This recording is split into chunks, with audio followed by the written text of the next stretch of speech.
আমি একটা ডেভেলপমেন্টের সুযোগ পাচ্ছি। প্রেসিডেন্ট জিয়াউর রহমানের ক্যাবিনেট মিটিংয়ের সিদ্ধান্তগুলো খালেদা জিয়া সরকার বাস্তবায়ন করতেছে, সেখানে সবগুলো ধারাবাহিকভাবে হয় না। আওয়ামী লীগ হয় শেখ হাসিনা ঈর্ষা করে খালেদা জিয়ার ডেভেলপমেন্টের সাথে যোগ করেন নাই, অথচ তাদের ব্যর্থতায় তারা এই কাজগুলো করতে পারে না। আমাদের বিভাগীয় অনেক অফিস আদালত, অনেক ডেভেলপমেন্ট প্রোগ্রাম শুধু টাকার জন্য বন্ধ হয়ে আছে। আমি ইনশাল্লাহ আমি নির্বাচিত হলে সেইগুলো আমি ধারাবাহিকভাবে বাস্তবায়ন করব। দেখো, ক্লু ধরিয়ে দিয়ে প্রশ্নটা করি। সদর আসনকে মানুষ অ্যাকচুয়ালি এখানে ভোলার গ্যাস বরিশালে আনা, এখানকার ভোলা বরিশাল সেতু, এটা দীর্ঘদিনের দাবি। আপনি জানেন গতকালকেও কিন্তু ঢাকা অবরোধ করা হয়েছিল শুধু একটি দাবিতেই। এই সদর আসনে যদি আপনি নেতৃত্বে চলে আসেন, আপনি যদি বিজয়ী হন, তখন এই দিক থেকে কোনো বার্তা দিচ্ছেন কিনা? আসলে নির্বাচনের সময় আসলে গ্যাসের কথা ওঠে, আমি এটা কথা বলবো না। তবে ভোলা বরিশাল ব্রিজের ব্যাপারটা বেশ আলোচিত, এবং আমাদের 6 লাইন এটা বেশ ঢাকায় বিভাগীয় মিটিংগুলো হচ্ছে, জেলা মিটিংগুলো, সেখানেও তারা রেডি আছে এগুলোর জন্য, তারা রাজপথে নামার জন্য। তো আমরা যে যৌক্তিক দাবি সেগুলো হলো 6 লাইনের রাস্তা, ভোলা বরিশালের ব্রিজ, আমি দুটোকে আমি গুরুত্ব দিয়ে থাকি। এবং এছাড়া যে গ্যাসের কথা ওঠে, খালি গ্যাস আনবে, তারপর ভোলার লোকরা একসময় গ্যাস আনতে দেবে না। হ্যাঁ, তারা বাধা দেবে যে গ্যাস দেওয়া যাবে না।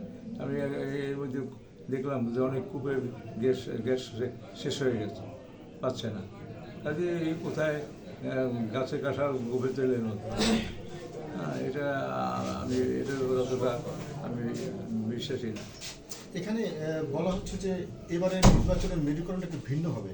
তার কারণ হিসেবে বলা হচ্ছে জামাত ইসলাম এবং চরমোনাই তারা যেহেতু একটা বাক্সে নির্বাচনে আসবে, একটা তাদের বক্স হবে, সেক্ষেত্রে ইসলামী আন্দোলনের বড় একটা প্রভাব আছে। বিগত 17 বছরে তারা যেহেতু বিএনপির অপোজিট বলা হয় আওয়ামী লীগকে, আওয়ামী লীগ কিন্তু কোনো না কোনোভাবে এদের উপরে ভর করবে।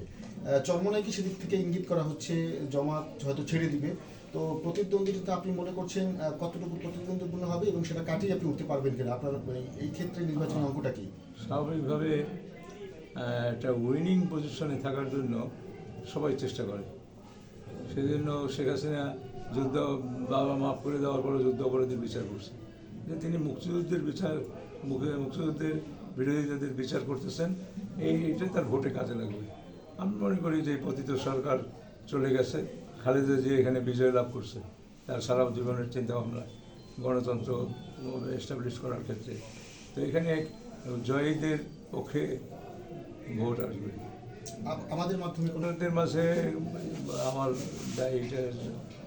কথা হলো যে আমি যারা যে উন্নয়নটা হয় নাই তাদের, যে বাকি যে আমি বিভাগ বিশ্ববিদ্যালয়ের ডেভেলপমেন্টের সাথে ছিলাম, বিএম কলেজকে বিশ্ববিদ্যালয় করেছি, তারপর চেঞ্জ করে আরেকটা পাবলিক বিশ্ববিদ্যালয় করতে পারছি, আল্লাহ কাছে শুকর।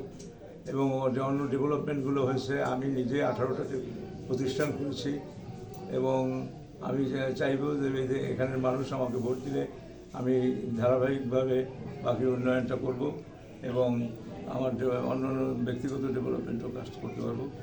এবং বরিশালে আগে যেভাবে শান্তির শহর করার জন্য একটা ডিটারমিন ছিলাম, ভবিষ্যতে আমি ন্যায় বিচার, আইনের শাসন ব্যবহার চেষ্টা করব, যাতে বরিশালের মানুষ ভালো থাকে। ধন্যবাদ।